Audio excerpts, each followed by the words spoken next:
하나님의 말씀은 고린도전서 14장 33절 찬양 말씀입니다. 고린도전서 14장 33절 말씀. 우리 다 같이 일어나셔서 우리 하나님의 말씀을 같이 받들어서 읽도록 하겠습니다.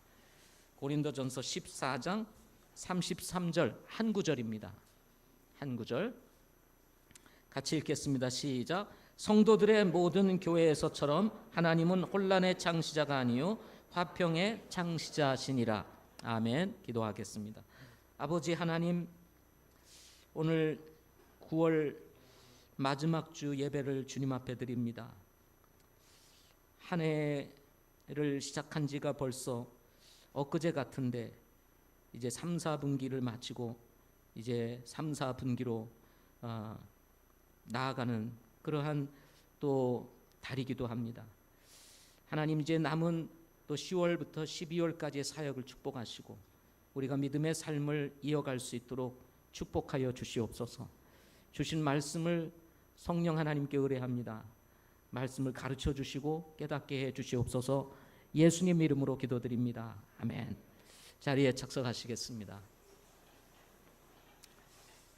여러분 만나서 반갑습니다. 한 주 동안 평안하셨죠?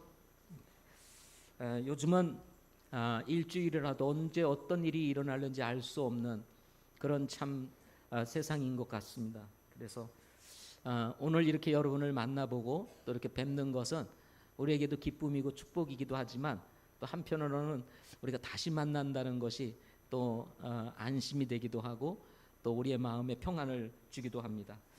오늘 말씀의 제목은 혼란과 화평이라는 제목으로 같이 말씀 나누도록 하겠습니다. 다음 주일은 저희 교회가 세워진 지 35년이 되는 주일입니다. 특별히 저희들이 5년 단위로 해서 특별하게 우리가 이 창립 주일을 보내게 되는데요. 다음 주가 5년 단위에 맞는 특별한 주일입니다. 그래서 저희들이 돌아오는 토요일에는 무료 카페를 개방을 해서 이웃들을 섬기는 시간들을 가지게 될 것이고요. 또 주일에는 감사 예배와 함께 또 오후에는 찬양 축제를 통해서 새로운 분들을 초청해서 정말 그리스도를 소개하고 또 교회를 소개하고 복음을 전할 수 있는 기회로 저희들이 삼고자 합니다. 그리고 찬양 축제가 마친 후에는 오신 분들과 우리 온 성도들이 함께하는 성도 리셉션이 우리 스카이 라운지에서 있게 되겠습니다. 워낙 장소가 스카이 라운지도 좁기 때문에 저희들이 이제 장소를 좀 분리해서 이렇게 또 나누어서 하게 돼야 되는 상황이기도 하지만 할 수만 있으면 우리 세대들이 다 함께 섞여서 교제할 수 있는 그런 분위기로 저희들이 만들려고 하는데요. 다음 주일은요, 여러분들이 특별히 여러분의 스케줄 속에서 이 하루를 비워서 교회와 함께 할 수 있는 시간을 가질 수 있기를 소망합니다. 아멘.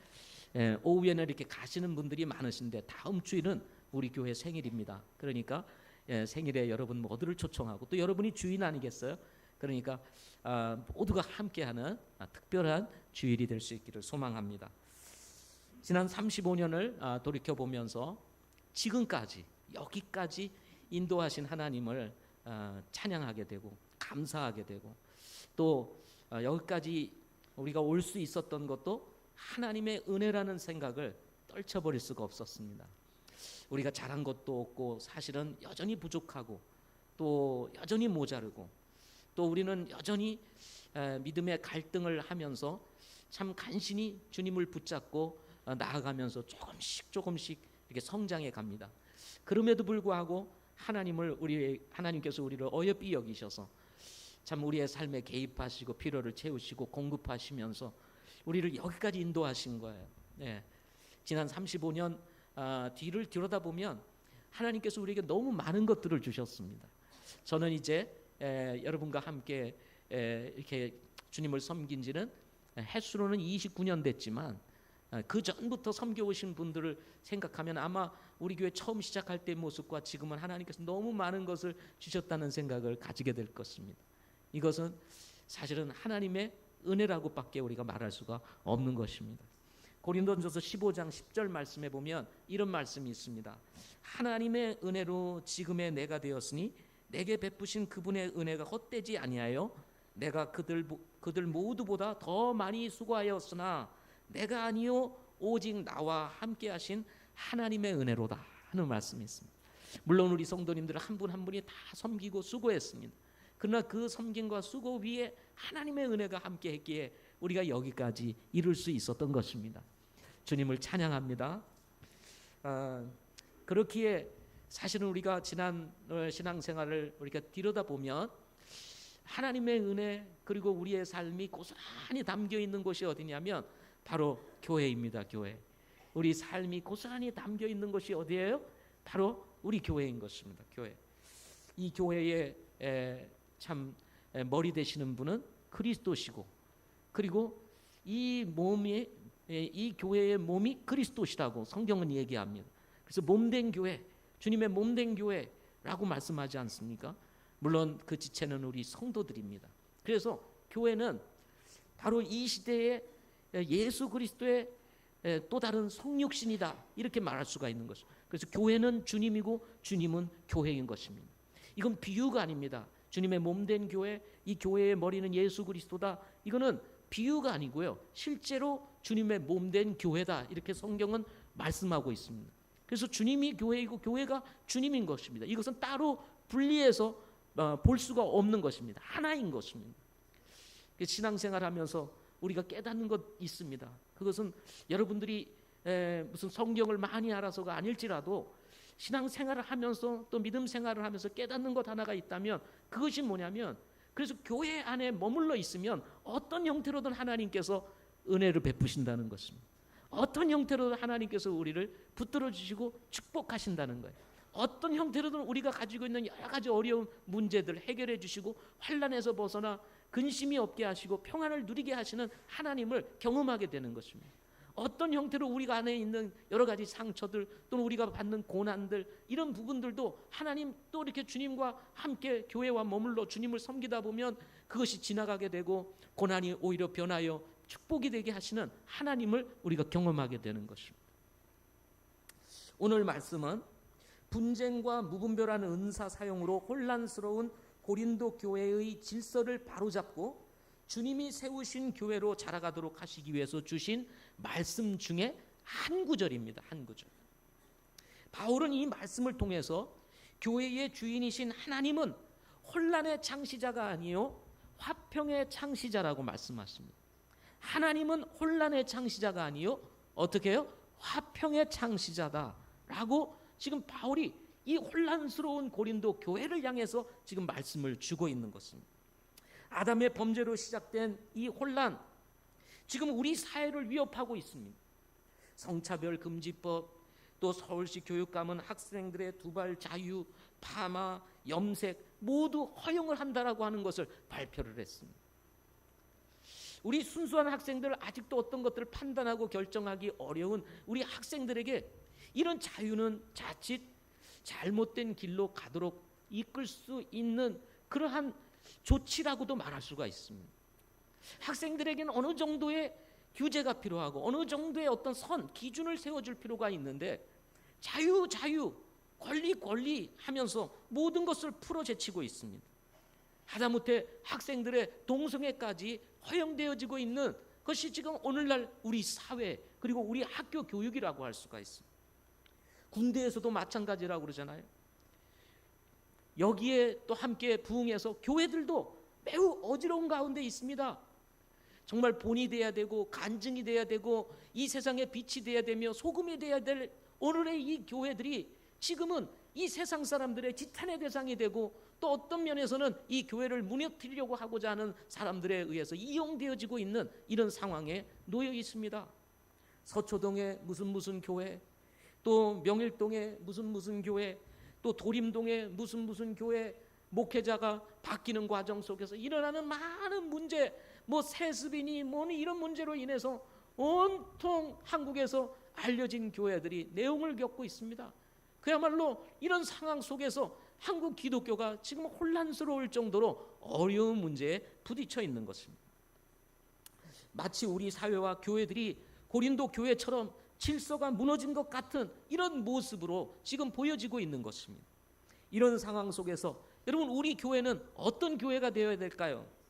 혼란스러운 교회가 되어야 될까요? 화평스러운 교회가 되어야 될까요? 우리 교회 어떤 교회가 되어야 되겠습니까? 화평스러운 교회가 되어야 될 것입니다. 자, 옆에 계신 분, 우리 성도님들하고 한번 우리 믿음을 확인하면서 우리 주님이 화평의 창시자라는 의미를 되새기면서 화평스러운 교회를 세웁시다 하고 인사 한번 하겠습니다. 화평스러운 교회를 세웁시다. 자, 모든 사람들이 화목한 가정, 그리고 화목한 가문, 그리고 화목한 그 직장 다 만들고 싶어 합니다. 이 화평, 화목이라고 하는 것 모든 사람의 바람이에요. 근데 모든 사람의 바람임에도 불구하고 이 화평이 쉽지 않다는 것입니다. 우리가 지금 얘기했던 것처럼 우리 화평스러운 교회 세웁시다. 그렇다고 해서 화평스러운 교회가 될까요? 말은 그렇게 해도 우리의 마음이 뭔가 문제가 생기게 되면 화평은 깨지고 혼란이 찾아오는 경우들이 많이 있습니다. 어떻게 보면 여러분, 그 미술 작품 중에 모자이크라고 하는 것으로 만드는 작품이 있습니다.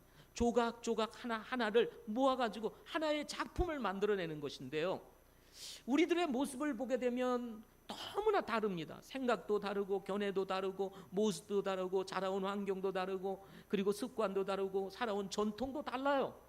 이 다른 사람들, 뭔가 정말 맞지 않는 사람들, 뭔가 부딪힐 수밖에 없는 이 분들이 다 같이 모여서 우리가 어떻게 하나가 되어 화평을 이룰 수 있겠는가 하는 것입니다.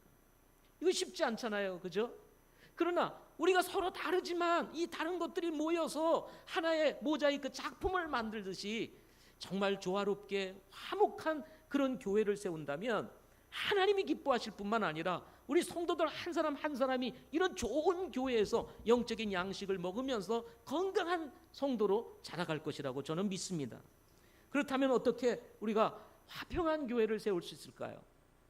혼란의 창시자가 아니시고 화평의 창시자이신 우리 하나님께서 세우신 이 교회, 우리 주님께서 세우신 이 교회, 어떻게 하면 화평한 교회로 우리가 자라가게 할 수 있을까 하는 것입니다.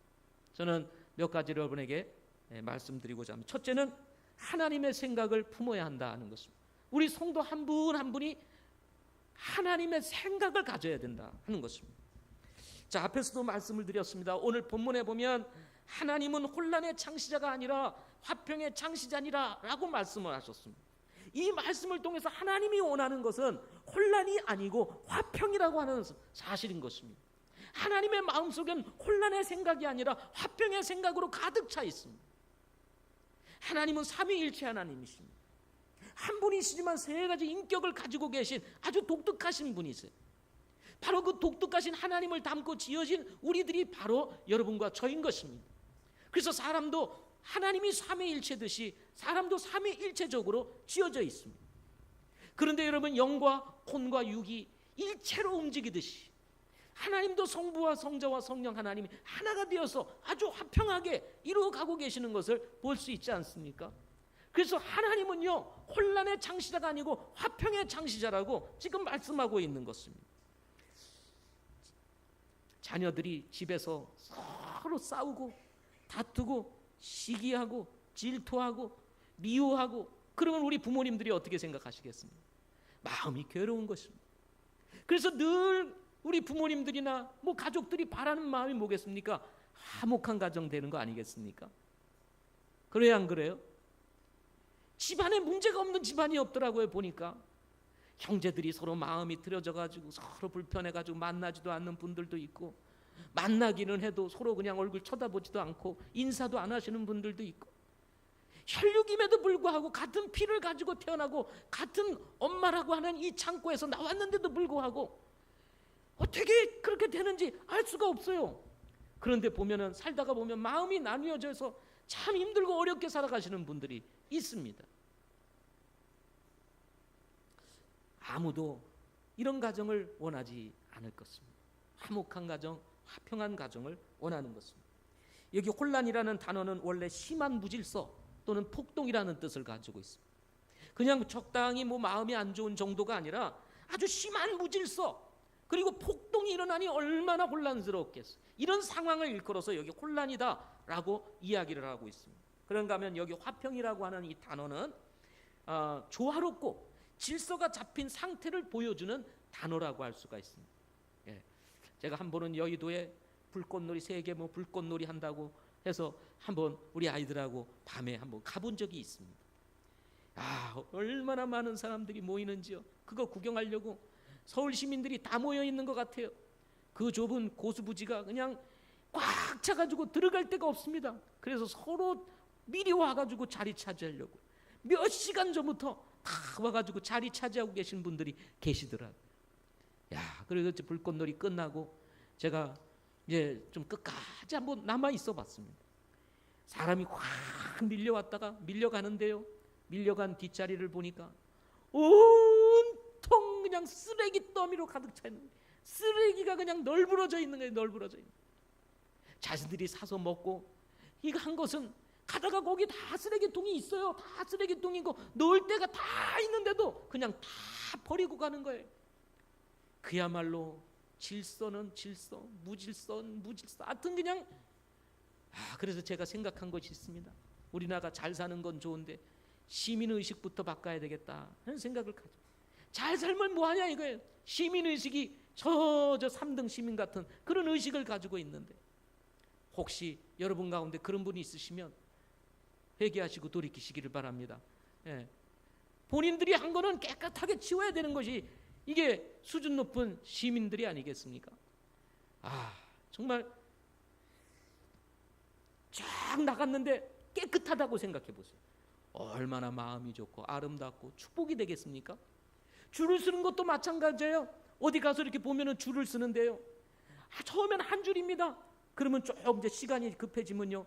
이제 가까워지면 한 줄이 두 줄 되고 두 줄이 세 줄 되고 이 사람 저 사람 막 껴들기 시작하면서 그거 줄 서세요 막 하면서 또 막 싸우는 일들이 벌어집니다.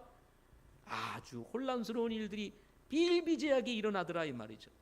그런데 시간이 돼도 어떻게 되든 상관없이 길이 시간 많은 사람이 대기하고 있었던 어떻든 상관없이 줄이 쫙 반듯하게 서 있으면 어떻습니까? 여러분 좋지 않아요? 시간은 좀 많이 기다리는 것 같아서 좀 늦게 들어갈 수 있는 것 같이 보여도 마음이 좋고 평안하고 우리나라 많이 바뀌었네 이런 생각이 들지 않습니까? 여러분 질서라는 것은 이렇게 좋은 것입니다. 이렇게 아름다운 것입니다. 이렇게 평화로운 것입니다. 이렇게 화평한 것입니다. 당시 고린도 교회는요. 그런데 주님이 화평의 창시자인 같은 그런 교회가 아니었습니다. 분쟁이 계속되는 상황이었고요. 오늘 이 고린도서 13장은 이 방언의 문제, 타 언어의 문제로 아주 시끄러웠습니다. 교회가 그냥 우다다다다다다 막 이런 일로 아주 그냥 골치가 아픈 거예요. 골치가. 그래서 사도 바울이 이 14장을 써가지고 그 문제를 해결하기 위해서 14장을 써서 보낸 것입니다. 이 고린도 교회 그야말로 보면은 혼란스러운 교회였습니다. 다른 말로 얘기하면 참다운 교회, 건강한 교회의 모습이 아니었다는 것입니다. 하나님을 믿는 성도들이 서로 이렇게 다투고 싸우고 분쟁하고 그리고는 법정까지 가서 싸우는 일이 고린도 교회에 일어나고요. 도덕적으로 윤리적으로 아주 엉망진창인 이런 교회의 모습을 저 바깥에 있는 사람들이 보게 되면 어떻게 되겠습니까?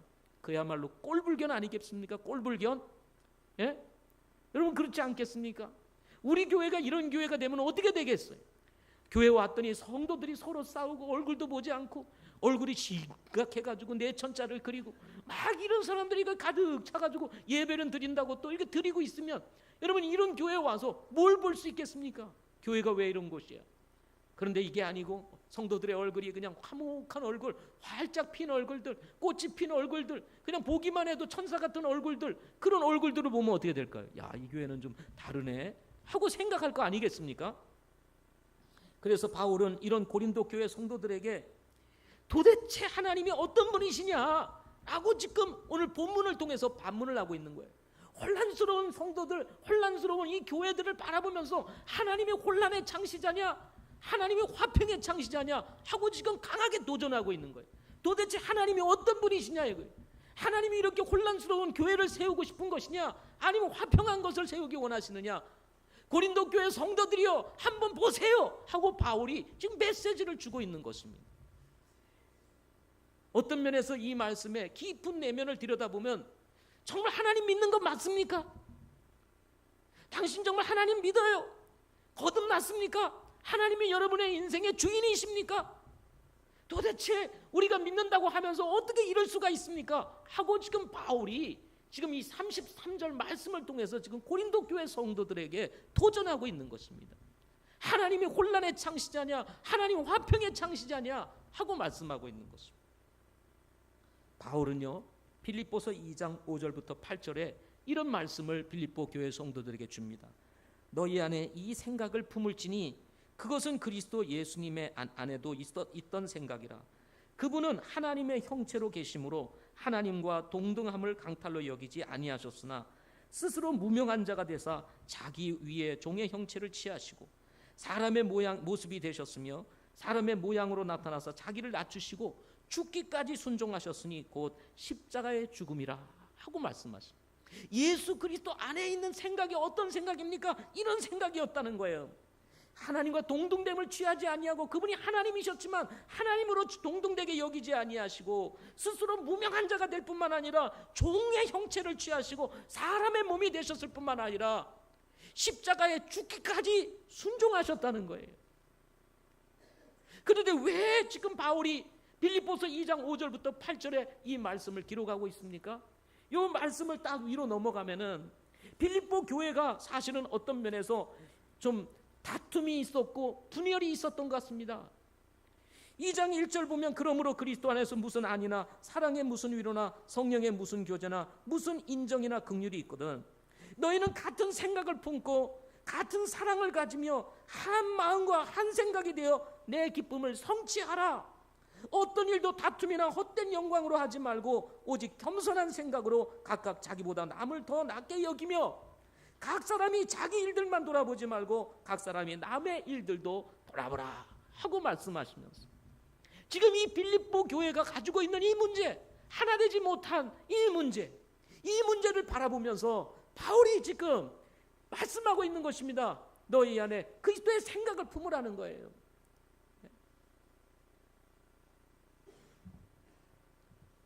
우리에게서 주님의 마음이 떠나가기 시작하면 나뉘어짐이 되는 것입니다. 분열이 일어나게 되는 것입니다. 에베소서 4장 3절부터 4절 말씀해 보면 화평의 매는 띠로 성령이 하나 되게 하신 것을 힘써 지키라. 너희를 부르심의 한 소망 안에서 너희가 부르심을 받은 것 같이 한 몸과 한 성령이 있고 그랬어요.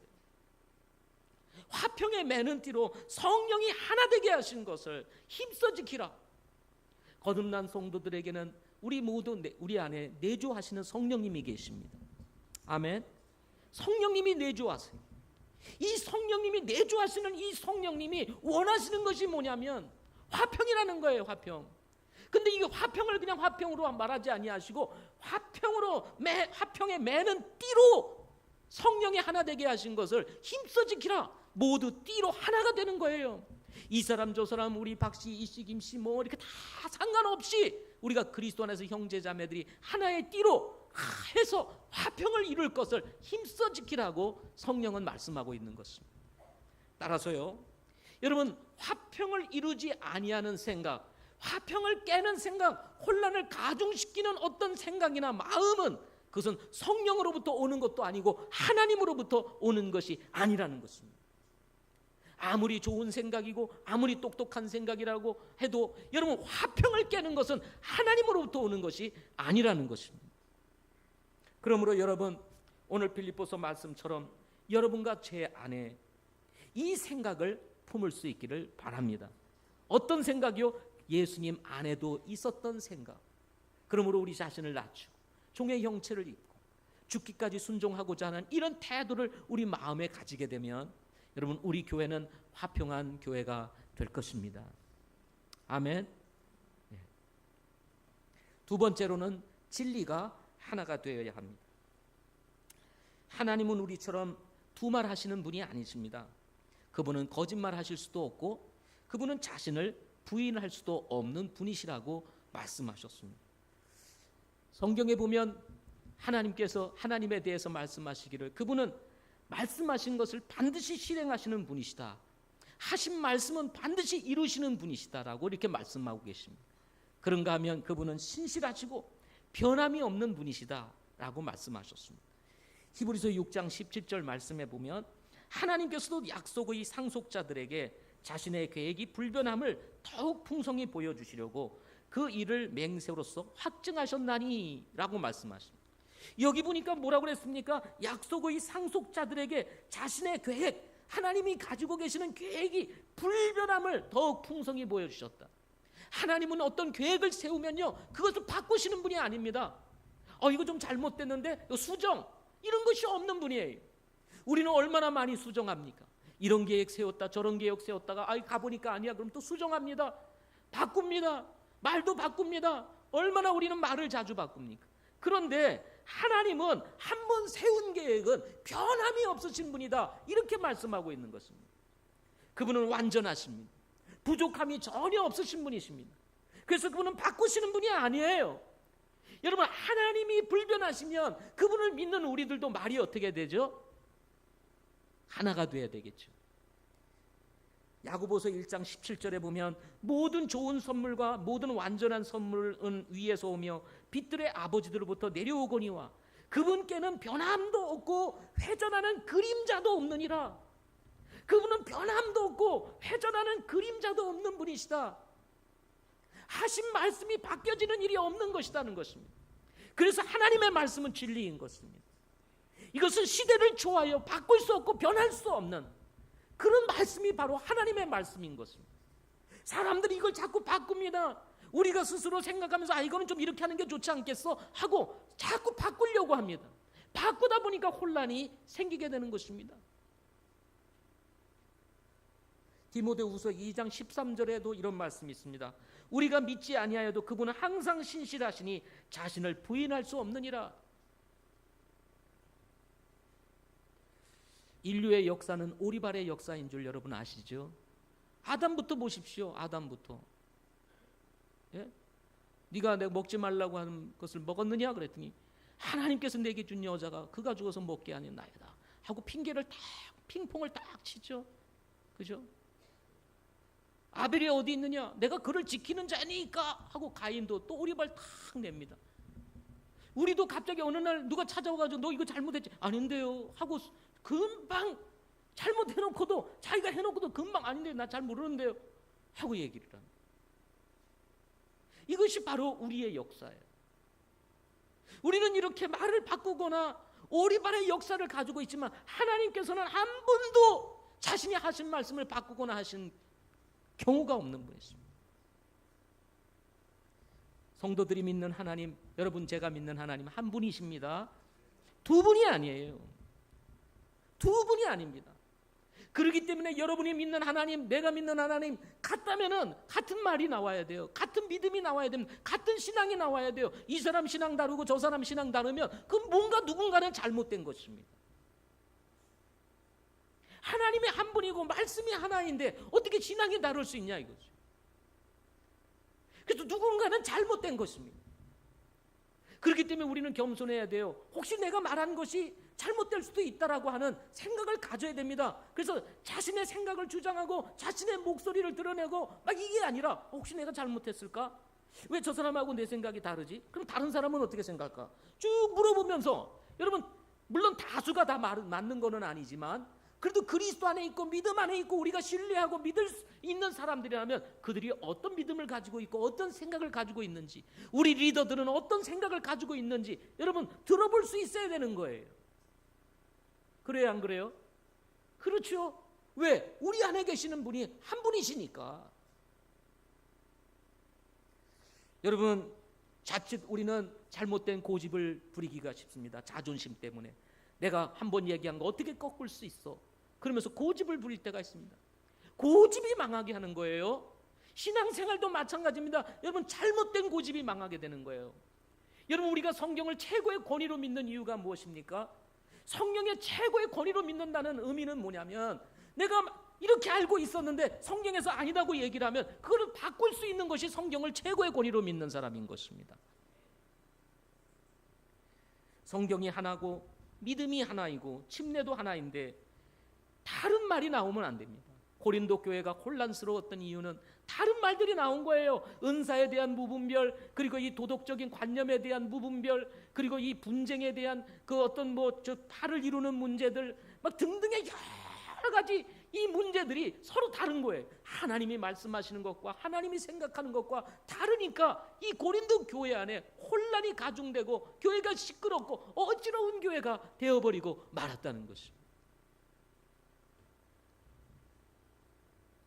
디모데전서 6장 3절부터 5절 말씀해 보면 만일 어떤 사람이 다른 식으로 가르치고 온전한 말씀들 곧 우리 주 예수 그리스도의 말씀들과 하나님의 성품에 따른 교리에 동의하지 아니하면 그는 교만하여 아무것도 알지 못하고 오히려 논쟁과 말다툼을 좋아하는 자니라.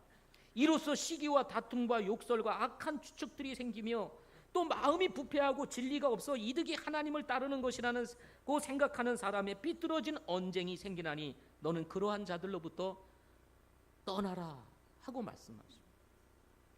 다른 식으로 가르치고 온전한 말씀들 곧 우리 주 예수 그리스도의 말씀들과 하나님의 성품에 따른 교리에 동의하지 아니하면 뭐가 생겨요?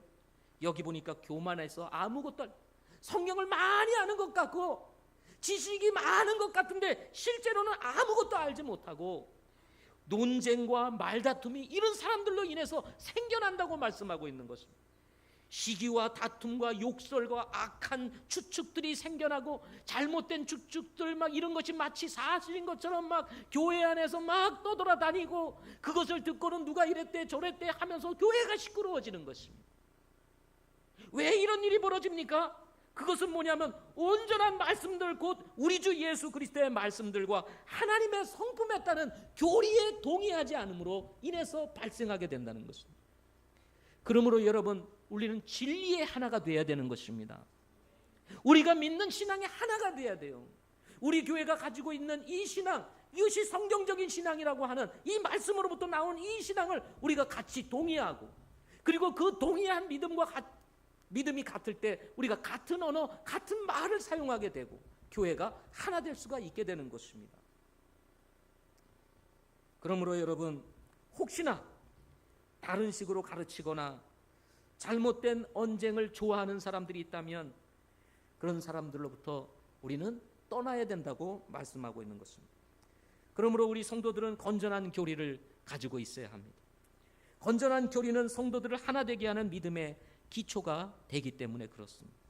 디모데후서 4장 3절부터 4절에 보면 때가 이르리니 그들이 건전한 교리를 견디지 못하며 기가 가려워 자기 욕심대로 자기를 위해 선생들을 쌓아두고 또 진리로부터 귀를 돌이켜 꾸며낸 이야기들로 돌아서리라. 때가 이르리니 이렇게 말합니다. 주님이 오실 때가 되면요 건전한 교리를 가지고 있었던 사람들의 귀가 가려워요.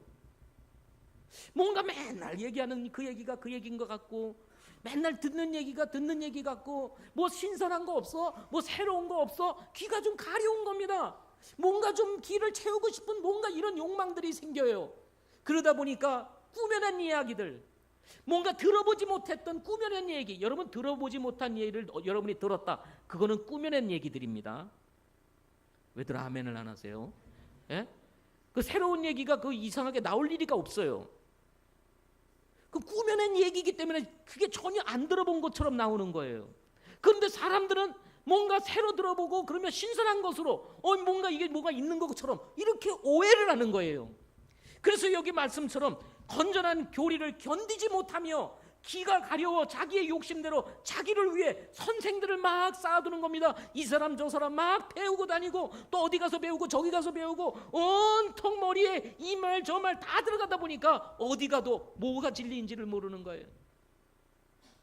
그래 일로 가면 일로 문제가 생기고 저리 가면 저리 문제가 생기고 계속 방황하는 사람이 돼버리고 맙니다. 자기 교회가 없어요. 자기 교회가.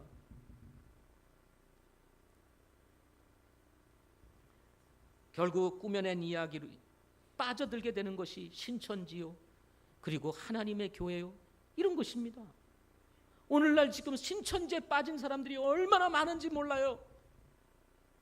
아들을 잃어버리고 딸을 잃어버리고 아내를 잃어버리고 남편을 잃어버려서 애타게 찾고 있음에도 불구하고 자녀들을 찾을 수가 없는 거예요. 찾을 수가. 집으로 오지를 않는 것입니다. 잘못된 꾸며낸 이야기에 빠져서 가정이 파괴되어지고 집안이 슬픔으로 빠져들고. 오늘 뭐라 그랬어요? 하나님은 혼란의 창시자가 아니고 뭐예요? 화평의 창시자예요. 오히려 가정이 혼란스러워 예수 믿으면 오히려 화평한 가정이 돼야 되는 것이 하나님의 뜻인데, 오히려 예수를 믿는다고 해서 가정이 혼란스러운 가정이 돼버리고 마는 이런 사회가 돼버리고 말았습니다. 그럼에도 불구하고 사람들이 글로 쫓아가요. 글로 쫓아가. 몇 년 전만 해도 7만 8만이라고 하는 신천지가 지금 20만이 된다고 합니다. 20만. 미혹의 영이 역사를 하는 것입니다. 귀가 간지러운 사람이 너무 많은 거예요. 견디지 못하고 꾸며낸 이야기에 빠져서 그것이 진리인 줄 쫓아가가지고 가정도 버리고 집도 버리고 가족도 버리고, 그러면서 그이들은 이렇게 얘기를 하겠죠. 나를 따르라. 내가 너희로 사람을 낚는 어부가 즉시 버리고 떠났더라. 뭐 이런 또 적용을 하겠죠. 슬픈 사실입니다. 그러므로 여러분, 우리는 정신을 차려야 됩니다. 우리 한국 교회가 정신을 차려야 됩니다. 그러기 위해서는 우리 교회가 바른 믿음과 바른 신앙, 하나님의 말씀인 이 진리를 굳게 붙잡아야 되는 것입니다. 이 진리에 우리가 하나가 돼야 되는 거예요. 누구한테 물어도 같은 대답이 나와야 돼요. 같은 믿음이 돼야 되는 것입니다. 물론 모를 수는 있어요. 모르면 배우면 되는 것입니다. 그런데 배운 사람이 서로 생각이 다르고 마음이 다르고 믿음이 달라. 그러면 여러분, 여기 우리 교회는 혼란스러울 수밖에 없게 되는 것입니다.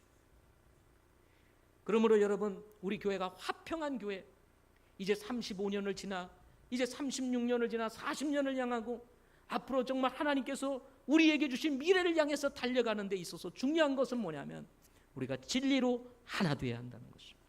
진리로. 우리는 하나님의 말씀이 진리임을 믿습니다. 뿐만 아니라 그 진리인 하나님의 말씀을 가장 잘 담고 있는 성경을 우리는 킹제임스로 믿는 것입니다. 그래서 이것을 번역한 흠정역 성경을 우리가 사용하고 있는 것입니다. 많은 성도들이 쓰고 있는 성경을 사용해야지, 이거 알지도 못하고 듣도 보지도 못했던 흠정역을 사용하니 좀 이상한 교회로 여기지 않겠습니까? 아니에요, 여러분. 킹제임스 성경은 이미 오래전부터 알려져 있는 성경입니다. 이 성경을 우리가 사용하는 것은 특권이요 축복인 것입니다. 그러므로 우리는 성경에 대한 이 확신도 가져야 되는 것입니다. 하나님께서 우리에게 이 좋은 성경을 주셨다는 이 확신.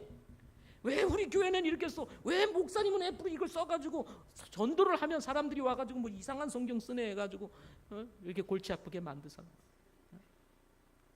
그게 아니에요. 오히려 바른 성경을 소개해줘. 더 정확하게 우리에게 말씀을 전달해 줄 수 있는 이 성경을 사용하고 있다는 것이 여러분 얼마나 가치 있겠습니까? 중요한 것은요, 우리가 어떻게 생각하느냐가 보다도 하나님이 어떻게 생각하느냐가 더 중요한 거 아니겠습니까? 우리는 예수님께서 교회를 세우신 것을 믿습니다. 하나님은 오직 한 분이시며 삼위일체심을 믿습니다. 우리는 오직 예수 그리스도만이 구원자이심을 믿습니다. 우리는 예수님께서 반드시 다시 오실 것을 믿습니다. 보이지 않는 영으로 오시는 것이 아니라 가시적으로 우리가 볼 수 있는 분으로 반드시 지상에, 이 땅에 다시 오실 것을 믿고 있는 것입니다.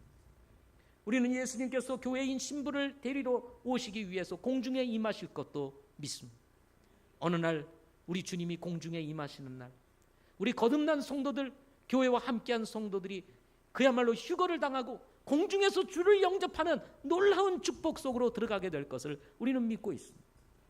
이외에도 우리는 성경에 대한 많은 진리들이 있지만 이런 진리들을 우리가 같이 소유하고 같이 이 진리로 무장되어져 건전한 교리로 무장되어질 때 여러분과 저는 하나가 될 수가 있게 되는 것입니다. 그런가 하면 세 번째로 사랑을 실천해야 하는 것입니다. 고린도 교회의 문제는 무질서한 은사 문제로 인해서 자기를 자랑하는 사람들이 있었다는 것입니다. 이로 인해서 교회가 혼란스러웠습니다. 여러분, 제일 징그러운 사람이 누굽니까? 여러분, 사람들을 만나고 다니잖아요. 친구도 있고 뭐 아는 사람도 있고 뭐 회사 사람도 만나고 뭐 직장 동료도 만나고 학교 가면 뭐 동료들도 만나는데요. 제일 징그러운 사람들, 만나고 싶지 않은 사람들. 어떤 사람이죠? 만나면 자기 자랑하고 자기 얘기하고 자기밖에 모르고, 이런 사람 만나고 싶어요, 안 만나고 싶어요? 그래요, 안 그래요? 그런데 문제는 자기가 그러면서 자기가 몰라. 그러면서 또 한 가지는 뭐냐면 자기가 그런 사람인데 또 그런 사람은 또 싫어해. 자기가 자기밖에 모르는데 또 자기가 그 자기밖에 모르는 사람을 두고 또 싫어한다고 얘기를 하는 것이 지금 우리가 살고 있는 이 40년 이런 관계 속에서 이렇게 살고 있는, 그게 얼마나 혼란스럽겠어. 그것이 바로 고린도 교회였습니다. 그것 중에 하나가 방언이요 타언어였습니다. 교회 들어와 가지고 막 외국어를 하는 겁니다. 자랑하는 식으로. 자기는 세우죠, 자기는. 그러나 외국어 모르는 사람은 어떻게 되죠? 아유, 난 무식한 사람이야 하고. 근데 이 사람 저 사람 서로 외국어를 얘기합니다. 막 떠들어댑니다. 그러니까 모르는 사람들이 들어와서, 저 안 믿는 사람 들어와 가지고 뭐야 이거 도대체, 미쳤다 하지 않겠느냐 하고 고린도전서 14장에서 얘기하고 있는 거예요. 그럼에도 불구하고 자기를 세우는 일에 열을 올리는 사람이 있어요. 온통 관심이 자기에게, 이미 그 모든 것이 그냥 이 자신의 그 메커니즘이 자신에게만 초점이 맞춰져 있어요. 그래서 아무리 다른 사람에 대해서 생각해 보세요. 사랑하세요. 교회는 나를 세우는 곳이 아니라 다른 사람을 세우는 곳입니다 하고 얘기를 해도 그냥 듣는 것이고, 또 나가면 바로 자기를 세우는데 열을 올려요. 오직 관심이 자기입니다. 여러분, 교회는 우리 자신을 세우는 곳이 아니라 다른 사람을 세우는 곳입니다.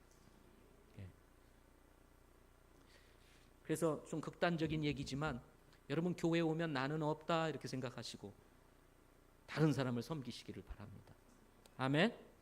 천병성은 없다 하고 옆 사람을 섬기는 거예요. 내가 왜 이런 일을 해야 돼? 이렇게 생각하지 마세요. 그냥 다른 사람을 섬기시는. 고린도전서 14장 26절에 보면 이런 고린도 교회 상황을 두고 바울이 성령의 감동을 받아서 26절을 기록합니다.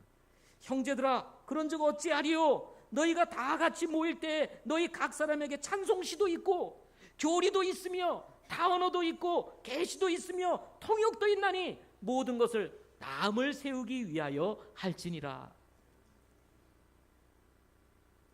하나님께서 우리에게 각자 은사를 주셨습니다. 어떤 사람은 찬송을 잘하는 사람, 어떤 사람은 악기를 잘 다루는 사람, 어떤 사람은 교리를 잘 해가지고 다른 사람에게 말씀을 잘 가르쳐주는 사람, 어떤 사람은 외국어를 잘 해가지고 다른 사람의 도움을 주어서 뭐 통역을 해줄 수 있는 은사도 있고 외국말을 할 수 있는 사람도 있고, 다 좋습니다. 그러나 이 모든 것들은 남을 세우기 위해서 하라 성경이 말씀하고 있는 것입니다. 하나님이 우리에게 각자 은사를 주신 것은 나 잘났다고 말하려고 주신 것이 아니라 어떻게 해요? 남을 세우기 위해서, 교회를 세우기 위해서 주신 것입니다. 그런데 고린도 교회는 자기를 세우는 거예요. 자꾸 자기를 세우는 거예요. 그러니 혼란스러워지게 된 것입니다. 교회가 가지고 있는 특징 중에 하나는 사랑입니다. 사랑은 어떤 은사보다 뛰어나다고 바로 14장, 고린도전서 14장 이 문제만은, 방언의 문제에 대해서 이야기하기 전에 13장에서 사랑의 위대함을 얘기하고 있어요. 뭐보다 더 뛰어나다? 방언보다 더 뛰어나다. 타 언어들보다 더 뛰어나다. 타 언어 방언하는 것을 사모하기보다도 사랑을 더 사모하라 하고 말씀하고 있는 것이죠. 결국은 고린도 교회의 문제는 무엇입니까?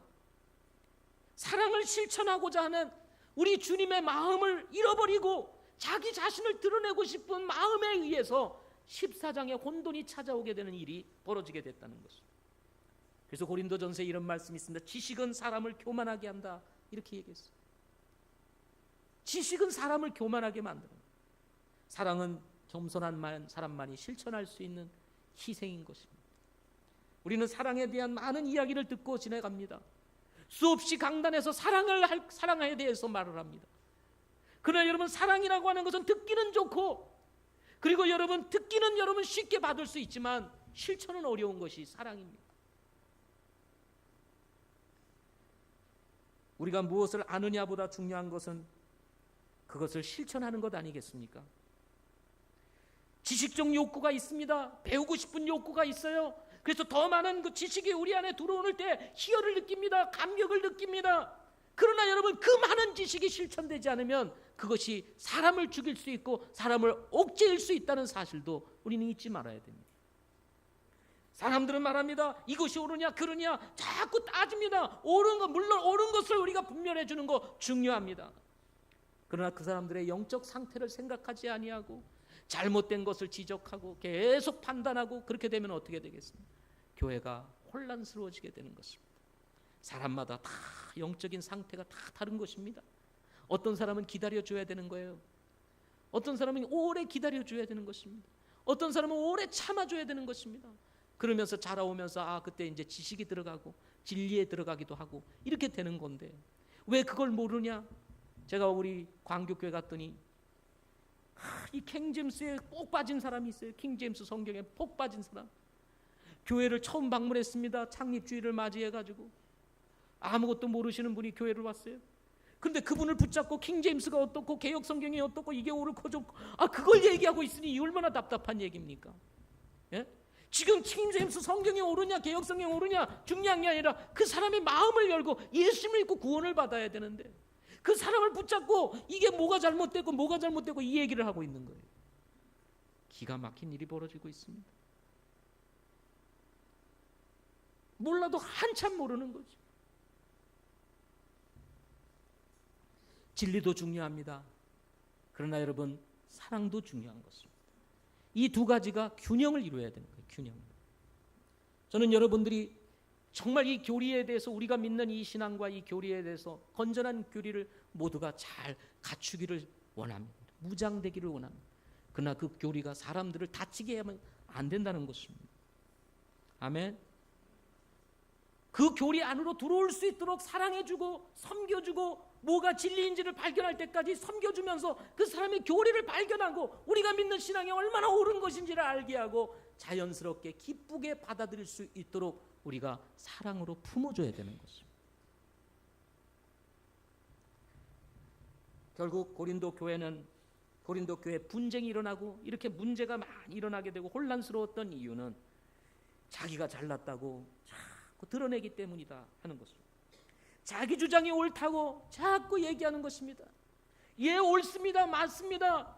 그러나 그 옳은 것이 교회를 혼란스럽게 하면 무슨 의미가 있겠느냐 하는 것입니다. 성숙함이란 부족해도 받아주는 것입니다. 성숙함이란 뭐예요? 부족해도 받아주는 거예요. 예. 여러분, 자녀들을 왜 길러요? 자녀들을 왜 키워요? 그거요, 사랑이 아니면 절대 못 키웁니다. 그래요, 안 그래요? 걷지도 못하지요. 먹기만 하지요. 달라고만 하지요. 돈은 계속 들어가지요. 아이고, 그리고 어디 가면은 저기 업어야 돼요. 밀어야 돼요. 또 짐은 얼마나 많습니까? 다 싸가지고 갑니다. 일어나, 걸어, 좀 뛰어. 야, 네 건 네가 들어. 이렇게 하면 키울 수 있겠습니까? 못 키웁니다. 부모는요, 다 받아주는 겁니다. 그래, 쌈이죠. 때가 있다는 거예요. 때가 있다는 겁니다. 때가 되면 다 한다는 거예요. 물론 때가 돼도 안 하는 사람들이 있지만, 예? 그건 문제죠. 성숙함이란 이렇게 받아주는 것입니다. 덕을 세우고 교회를 세우기 위해서 우리는 사랑으로 하나 되어야 합니다. 여러분, 이 안에는요, 영적으로 부족한 사람이 있고 아직도 변화가 안 되신 분들이 있습니다. 근데 왜 저 사람 저러나 하고 교회 오면 그 사람부터 보는 분들이 계세요. 네, 오늘은 잘하나 안 하나 이렇게. 저 사람 왜 예배 때 저렇게 졸고만 있지? 맨날 보는 거예요. 졸 때가 있고 깰 때가 있는 거예요. 여러분, 졸면서도 온 것만 해도 얼마나 감사합니까? 안 오면 어떡할 거야? 가면 졸리기만 하는데 뭐하러 가? 그러면 여러분 아세요? 아무리 졸아도 귀는 열려 있다는 거.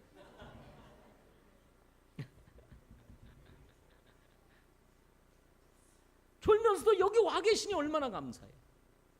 그러니까 지금은 저분의 영적인 상태는 이렇구나 생각하고 우리가 이해하고 받아주고 그 다음에 축복하고 그 다음에 또 격려도 해드리고 그러다 보면 어느 순간 성령이 그분의 마음을 때리고 치면은 이게 아니었구나 하고 말씀이 들어오면 그땐 졸라고 해도 안 졸게 되는 거예요. 필요한 것입니다. 뭐가? 사랑이. 품어주고 섬겨주고 이해해주고 용납해주고. 저는 우리 교회가 그런 교회가 되기를 바랍니다. 우리는 진리를 사수해야 돼요. 분명히 사수해야 됩니다. 그러나 이 사랑을 잃어버리면 안 되는 것입니다. 진리와 사랑이 균형을 이루어서 정말 영혼을 세우는 이런 교회. 그래서 부드럽지만 강한 교회, 이런 교회를 우리가 함께 세워갈 수 있기를 소망합니다. 기도하겠습니다.